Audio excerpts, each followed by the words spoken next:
حضرت عبداللہ بن عمر رضی اللہ تعالیٰ نے فرمایا، جس نے گناہ کیا پھر اسے یاد کر کے غم اور دکھ محسوس کیا اور اس کا دل ڈر گیا تو اس کے نامہ اعمال سے اسے مٹا دیا جائے گا۔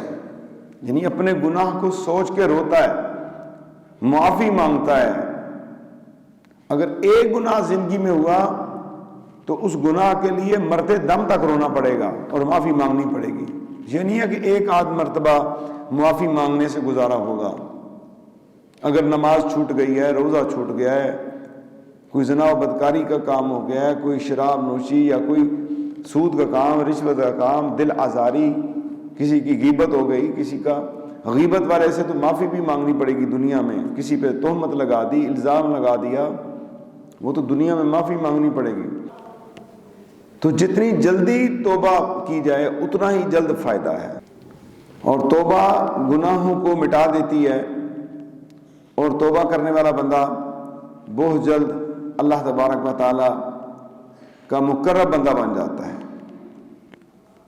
اللہ تبارک و تعالیٰ کے قریب وہ پہنچ جاتا ہے، اللہ تبارک و تعالیٰ کی رضا کو پا لیتا ہے۔ جو شخص توبہ میں جلد کرتا ہے،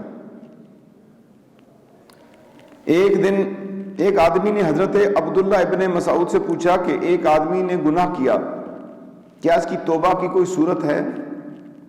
تو حضرت ابن مسعود نے منہ پھیر لیا، پھر دوبارہ ادھر توجہ کی تو اس کی آنکھیں ڈبڈبا رہی تھی، آنسو ٹپک رہے تھے۔ آپ نے فرمایا جنت کے دروازے سب کھلتے اور بند ہوتے ہیں سوائے توبہ کے، اس لیے کہ توبہ کے دروازے پر ایک فرشتہ مقرر ہے جو اسے بند نہیں کرتا، اس لیے نیک عمل کرو اور مایوس نہ ہو۔ جو بندہ مایوس ہو جاتا ہے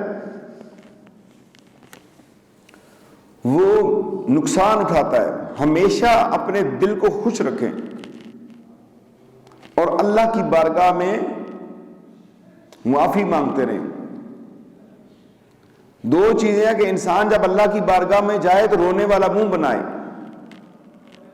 تنہائی میں، جب لوگوں سے ملے تو مسکرا کے ملے تاکہ اس کے اخلاق سے لوگ متاثر ہوں، اور جب عبادت میں کھڑا ہو تو پرسکون اور پروقار طریقے سے اپنے چہرے پہ مسکراہٹ پیدا کرے کہ اللہ کے بارگاہ میں کھڑا ہونے لگا ہے۔